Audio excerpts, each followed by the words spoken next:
ನಮಸ್ಕಾರ ವೀಕ್ಷಕರೇ. ಕಂಡು ಕೇಳರಿಯದ ಬಿಲ್ಗಳು ಹಾಗೂ ಹೊಸ ಕ್ರಾಂತಿ ಮಾಡ್ತಾ ಇರೋ ಕೇಂದ್ರ ಸರ್ಕಾರ ಈಗ FCRA ಅಮೆಂಡ್ಮೆಂಟ್ ಬಿಲ್ ಅನ್ನ ಟೇಬಲ್ ಮಾಡಿತ್ತು. ಇದು ಫಾರಿನ್ ಫಂಡ್ ಗಳ ಮೇಲೆ ನಿಗಾ ಇರಿಸೋ ಬಿಲ್.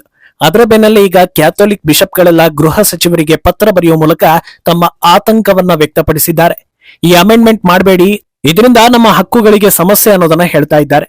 ಇನ್ನೊಂದು ಕಡೆ ಕಾಂಗ್ರೆಸ್ ಹಾಗೂ ವಿಪಕ್ಷಗಳೆಲ್ಲ ಈ ಬಿಲ್ ಅನ್ನ ಅಪೋಸ್ ಮಾಡ್ತಾ ಇದ್ದು ಅಲ್ಪಸಂಖ್ಯಾತರ ವಿರುದ್ಧ ಅನ್ನೋ ಆರೋಪವನ್ನ ಮಾಡ್ತಾ ಇವೆ. ಹೋರಾಟಗಳು ಕೂಡ ಆರಂಭವಾಗಿವೆ.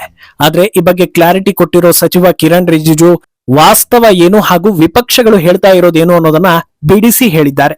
ಹಾಗಿದ್ರೆ ಈ ಬಿಲ್ನಿಂದ ಭಾರತಕ್ಕೆ ಆಗೋ ಅನುಕೂಲ ಏನು, ಭಾರತದ ಭದ್ರತೆಯನ್ನ ವಿಪಕ್ಷಗಳು ವಿರೋಧಿಸ್ತಾ ಇರೋದು ಯಾಕೆ, ಇದೆಲ್ಲವನ್ನ ಒನ್ ಬೈ ಒನ್ ವಿವರಿಸ್ತಾ ಹೋಗ್ತೀವಿ.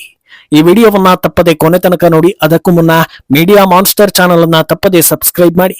ಎಸ್, ಸದ್ಯದ ಪರಿಸ್ಥಿತಿ ಏನಾಗಿದೆ ಅಂದ್ರೆ ವಿಪಕ್ಷಗಳು ಯಾವುದನ್ನಾದ್ರೂ ವಿರೋಧಿಸ್ತಾ ಇದ್ದಾರೆ ಅಂದ್ರೆ ಖಂಡಿತ ಅದರಿಂದ ದೇಶಕ್ಕೆ ಹಾಗೂ ದೇಶದ ಜನರಿಗೆ ತುಂಬಾ ಉಪಯೋಗ ಇರುತ್ತೆ. ಜನರಿಗೆ ಒಳ್ಳೇದಾಗೋದನ್ನೆಲ್ಲ ವಿಪಕ್ಷಗಳು ವಿರೋಧಿಸುತ್ತವೆ ಅನ್ನೋ ರೀತಿ ಬಿಂಬಿತವಾಗಿದೆ.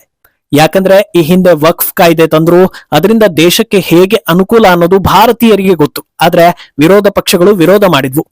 ಆರ್ಟಿಕಲ್ 370 ರದ್ದತಿ ಯಾಕೆ ಅಗತ್ಯವಾಗಿತ್ತು ಅನ್ನೋದು ದೇಶಭಕ್ತರಿಗೆ ಹಾಗೂ ದೇಶದ ಮೇಲೆ ನಿಯತ್ತಿರುವವರಿಗೆ ಗೊತ್ತಿದೆ. ಆದ್ರೆ ವಿಪಕ್ಷಗಳು ವಿರೋಧ ಮಾಡಿದ್ವು.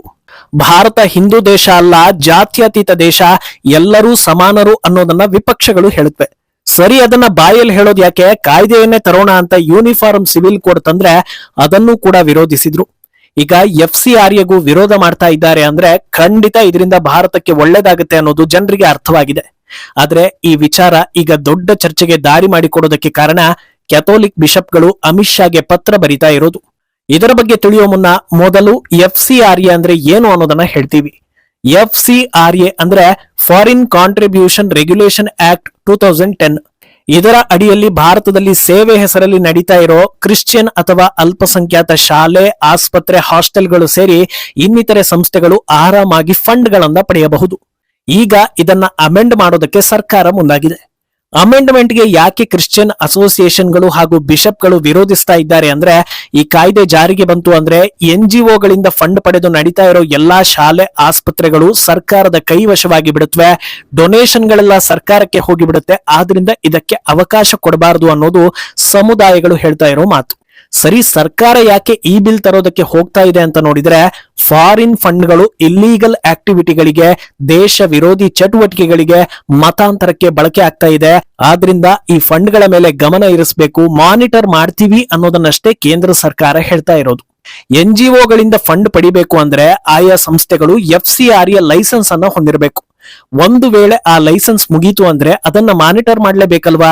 ಸದ್ಯ ಲೈಸೆನ್ಸ್ ಮುಗಿದ್ರೂ ಫಂಡ್ ಗಳನ್ನ ಪಡೆಯೋದು ಗಮನಕ್ಕೆ ಬಂದಿರೋದ್ರಿಂದ ಈಗ ಇರೋ ಬಿಲ್ ಅನ್ನ ಅಮೆಂಡ್ ಮಾಡಿ ಲೈಸೆನ್ಸ್ ಅವಧಿ ಮುಗಿತಾ ಇದ್ದ ಹಾಗೆ ಸರೆಂಡರ್ ಆಗುವ ಅಥವಾ ಎಕ್ಸ್ಪೈರ್ ಆಗುವಂತೆ ಮಾಡ್ತೀವಿ. ಅಂತ ಅಕೌಂಟ್ ಗಳ ಮೇಲೆ ಪರ್ಮನೆಂಟ್ ಹೋಲ್ಡಿಂಗ್ ಮಾಡಲಾಗುತ್ತೆ ಅನ್ನೋದನ್ನ ಸರ್ಕಾರ ಹೇಳ್ತಾ ಇದೆ. ಆದ್ರೆ ಎಲ್ಲೂ ಕೂಡ ಫಾರಿನ್ ಫಂಡ್ ಗಳನ್ನ ಪಡಿಲೇಬಾರದು, ಕಂಪ್ಲೀಟ್ ಆಗಿ ತಡೆ ಹಾಕಲಾಗುತ್ತೆ ಅನ್ನೋದನ್ನ ಹೇಳಿಲ್ಲ. ಆದ್ರೂ ಕೂಡ ಎಲ್ಲರಿಗೂ ಭಯ ಆಗ್ತಾ ಇದೆ ಅಂದ್ರೆ ಭಾರತೀಯರಿಗೂ ಈ ಭಯವನ್ನ ಹುಟ್ಟಿಸ್ತಾ ಇದೆ. ಯಾಕೆ ಇದು ಅಗತ್ಯ ಇತ್ತು ಅನ್ನೋದು ಆಲ್ರೆಡಿ ನಿಮ್ಮ ಅಂದಾಜಿಗೆ ಬಂದಿರುತ್ತೆ.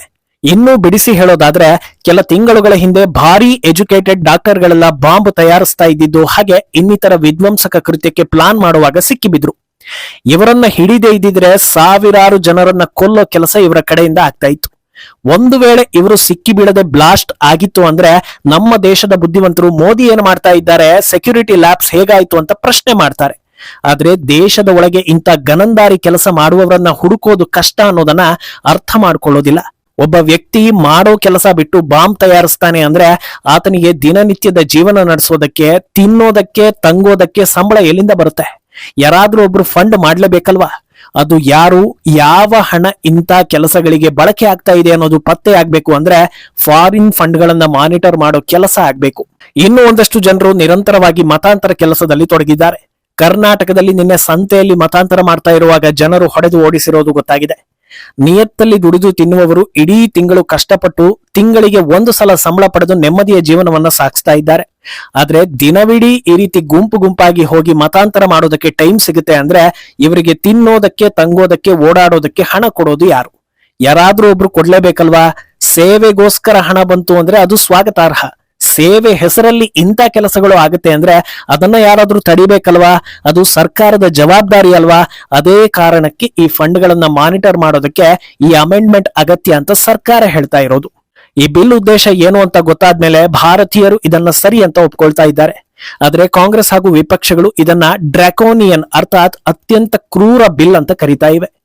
ಯಾಕೆ ಇದು ಕ್ರೂರ ಬಿಲ್ ಅನ್ನೋದಕ್ಕೆ ಅವರ ಬಳಿ ಕಾರಣ ಕೇಳಿದ್ರೆ ಇದರಿಂದ ಅಲ್ಪಸಂಖ್ಯಾತರನ್ನ ಟಾರ್ಗೆಟ್ ಮಾಡೋ ಕೆಲಸ ಆಗ್ತಾ ಇದೆ ಅಂತ ಹೇಳ್ತಾ ಇದ್ದಾರೆ. ಇಂಥ ಉತ್ತರಗಳು ವಿಪಕ್ಷಗಳಿಂದ ನಿರೀಕ್ಷಿತವೇ. ಇನ್ನೊಂದೆಡೆ ಪ್ರಮುಖವಾಗಿ ಇದು ಕೇರಳದಲ್ಲಿ ಬಿಸಿ ಹೆಚ್ಚಿಸಿದ್ದು ಪಿಣರಾಯಿ ವಿಜಯನ್ ಕೇಂದ್ರಕ್ಕೆ ಪತ್ರ ಬರೆದಿದ್ದಾರೆ. ಯುಡಿಎಫ್ ಎಲ್ಡಿಎಫ್ ಎರಡೂ ಒಕ್ಕೂಟಗಳು ಈ ಬಿಲ್ ಅನ್ನ ತರಬಾರದು, ಈ ರೀತಿ ಮಾಡಿದ್ರೆ ಅಲ್ಪಸಂಖ್ಯಾತ ಬಡವರಿಗೆ ಶಾಲೆ, ಹಾಸ್ಟೆಲ್, ಆಸ್ಪತ್ರೆ ಎಲ್ಲಾ ಕಡೆಗಳಲ್ಲೂ ಕಷ್ಟ ಆಗುತ್ತೆ, ಬಡವರಿಗೆ ತೊಂದರೆ ಮಾಡಬೇಡಿ ಅಂತ ಹೇಳ್ತಾ ಇದ್ದಾರೆ. ಇನ್ನು ಕೇರಳದ ಬಿಷಪ್ಗಳು ಇದು ನಮ್ಮ ಹಕ್ಕುಗಳಿಗೆ ವಿರುದ್ಧ, ನೀವು ಈ ರೀತಿ ಮಾಡಿದ್ರೆ ಚಾರಿಟಿ ಟ್ರಸ್ಟ್ ಗಳಿಗೆ ಸಮಸ್ಯೆ ಆಗುತ್ತೆ, ಶಾಲೆ ಕಾಲೇಜುಗಳನ್ನ ಮುಚ್ಚೋ ಪರಿಸ್ಥಿತಿ ಬರುತ್ತೆ ಅಂತ ಹೇಳ್ತಾ ಇದ್ದಾರೆ. ಆದ್ರೆ ಇಲ್ಲಿ ನೀವು ಇನ್ನೊಂದು ವಿಚಾರವನ್ನ ಅರ್ಥ ಮಾಡ್ಕೊಳ್ಬೇಕು. ಅದೇನಂದ್ರೆ ಫಾರಿನ್ ಫಂಡ್ ಗಳನ್ನ ಸರ್ಕಾರ ಮಾನಿಟರ್ ಮಾಡೋದಕ್ಕೆ ಇಷ್ಟೊಂದು ವಿರೋಧ ಬರುತ್ತೆ ಅನ್ನೋದಾದ್ರೆ ಅದ್ಯಾವ ನೈತಿಕತೆ ಇಟ್ಕೊಂಡು ಇವರೆಲ್ಲ ದೇವಸ್ಥಾನ ಸರ್ಕಾರದ ಅಧೀನದಲ್ಲಿ ಬರಬೇಕು ಅಂತ ಹೇಳ್ತಾರೆ ಅನ್ನೋದು. ಸಾಮಾನ್ಯವಾಗಿ ಅನ್ನ ತಿನ್ನುವವರಿಗೆ ಒಂದೇ ನಾಲಿಗೆ ಇರುತ್ತೆ, ಒಂದೇ ರೀತಿಯ ನ್ಯಾಯದ ಬಗ್ಗೆ ಯೋಚಿಸ್ತಾರೆ. ದೇವಸ್ಥಾನದ ದುಡ್ಡನ್ನ ಸಿಕ್ಕವರು ಲೂಟಿ ಹೊಡಿಬಹುದು, ಸರ್ಕಾರ ಬಳಸ್ಕೊಳ್ಬಹುದು. ಆದ್ರೆ ಅಲ್ಪಸಂಖ್ಯಾತರಿಗೆ ಬರೋ ಫಾರಿನ್ ಫಂಡ್ ಗಳನ್ನ ಬಳಸೋದು ಹಾಗಿರ್ಲಿ, ಮಾನಿಟರ್ ಮಾಡೋದು ತಪ್ಪು ಅನ್ನೋದಾದ್ರೆ ಇದ್ಯಾವ ಸೀಮೆ ನ್ಯಾಯ ಅನ್ನೋದು ಜನರಿಗೆ ಅರ್ಥ ಆಗ್ತಾ ಇಲ್ಲ. ಅಂದಹಾಗೆ ಈ ಫಾರಿನ್ ಫಂಡ್ ಗಳಿಂದ ಫಾರಿನ್ ಧರ್ಮೀಯರಿಗೆ ಮಾತ್ರ ಸಹಾಯ ಬಿಟ್ರೆ ಭಾರತೀಯ ಮೂಲದ ಹಿಂದೂಗಳಿಗೆ ನಯಾ ಪೈಸೆ ಉಪಯೋಗ ಇಲ್ಲ. ಆದ್ರೂ ಕೂಡ ಭಾರತೀಯರು ಯಾರು ಅದನ್ನ ಕಿತ್ಕೊಳ್ಬೇಕು ಅನ್ನೋ ಪ್ರಯತ್ನ ಮಾಡ್ತಾ ಇಲ್ಲ.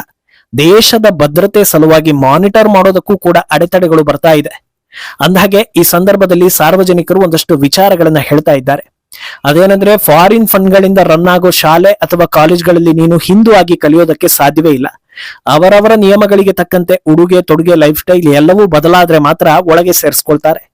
ಅದೇ ಇನ್ನೊಂದು ದಿಕ್ಕಲ್ಲಿ ದಾಸೋಹಕ್ಕೆ ಹೆಸರಾದ ಸಿದ್ಧಗಂಗಾ ಮಠ ಯಾವುದೇ ವಿದ್ಯಾರ್ಥಿಯ ಜಾತಿ ಧರ್ಮ ಕೇಳದೆ ಊಟದ ಜೊತೆಗೆ ಜ್ಞಾನವನ್ನು ಕೊಟ್ಟು ನಿಜವಾದ ಜಾತ್ಯತೀತೆಯನ್ನ ತೋರಿಸ್ತಾ ಇದೆ. ಹಿಂದೂಗಳ ದೇಶದಲ್ಲಿ ಹಿಂದೂಗಳು ಎಲ್ಲವನ್ನೂ ಅಡ್ಜಸ್ಟ್ ಮಾಡಿಕೊಂಡು ಎಲ್ಲರಿಗೂ ಒಳ್ಳೆಯದಾಗ್ಲಿ ಅಂತ ಯೋಚಿಸ್ತಾ ಇದ್ರೆ ಫಾರಿನ್ ಫಂಡ್ ಗಳಿಂದ ದೇಶಕ್ಕೆ ಅಪಾಯ ಆಗೋದನ್ನ ತಪ್ಪಿಸೋದಕ್ಕೂ ಅಡೆತಡೆ ಹಾಕೋದು ಸರಿನಾ ಅನ್ನೋ ಪ್ರಶ್ನೆ ಜನರ ಕಡೆಯಿಂದ ಬರ್ತಾ ಇದೆ. ಇನ್ನು ವಿರೋಧ ಪಕ್ಷಗಳ ಹೇಳಿಕೆಯನ್ನ ಖಂಡಿಸಿರೋ ಸಚಿವ ಕಿರಣ್ ರಿಜಿಜು ಮಿಸ್ಲೀಡ್ ಮಾಡೋ ಕೆಲಸವನ್ನ ಮಾಡಬೇಡಿ ಅಂತ ಖಡಕ್ ಆಗಿ ಹೇಳ್ತಾ ಇದ್ದಾರೆ. ಕಾಂಗ್ರೆಸ್ ಹಾಗೂ ಕಮ್ಯುನಿಸ್ಟ್ ಪಕ್ಷಗಳು ದೇಶದ ಜನರ ದಿಕ್ಕು ತಪ್ಪಿಸೋ ಕೆಲಸ ಮಾಡ್ತಾ ಇವೆ. ಈ ಬಿಲ್ ಇರೋದು ಯಾವುದೇ ಧರ್ಮವನ್ನ ಟಾರ್ಗೆಟ್ ಮಾಡೋದಕ್ಕಾಗಿ ಅಲ್ಲ, ಬದಲಾಗಿ ದೇಶವನ್ನ ಉಳಿಸೋದಕ್ಕೆ ಅಂತ ಹೇಳಿದ್ದಾರೆ. ಇಂಟ್ರೆಸ್ಟಿಂಗ್ ವಿಷಯ ಏನಂದ್ರೆ ಸದ್ಯ ದೇಶದಲ್ಲಿ ಸುಮಾರು 16,000 ಸಂಘಟನೆಗಳು FCRA ಅಡಿಯಲ್ಲಿ ರಿಜಿಸ್ಟರ್ ಆಗಿದ್ದು ಪ್ರತಿ ವರ್ಷ 22,000 ಕೋಟಿ ಫಾರಿನ್ ಫಂಡ್ ಗಳನ್ನ ಪಡೆಯುತ್ತವೆ. ಇದರ ಜೊತೆಗೆ ಓಲೈಕೆ ಸರ್ಕಾರಗಳು ಬಜೆಟ್ನ ದೊಡ್ಡ ಪಾಲನ್ನು ಅಲ್ಪಸಂಖ್ಯಾತರಿಗೆ ನೀಡುತ್ತವೆ. ಇದೆಲ್ಲ ಏನಾಗ್ತಾ ಇದೆ ಅನ್ನೋದರ ಲೆಕ್ಕ ಬೇಕಲ್ವಾ? ಅದರಿಂದ ಸರ್ಕಾರ ಸ್ವಲ್ಪ ಕಠಿಣ ಕ್ರಮಕ್ಕೆ ಮುಂದಾಗ್ತಾ ಇದೆ. ಈ ಬಗ್ಗೆ ನಿಮ್ಮ ಅಭಿಪ್ರಾಯವನ್ನ ತಪ್ಪದೆ ಕಮೆಂಟ್ ಮೂಲಕ ತಿಳಿಸಿ.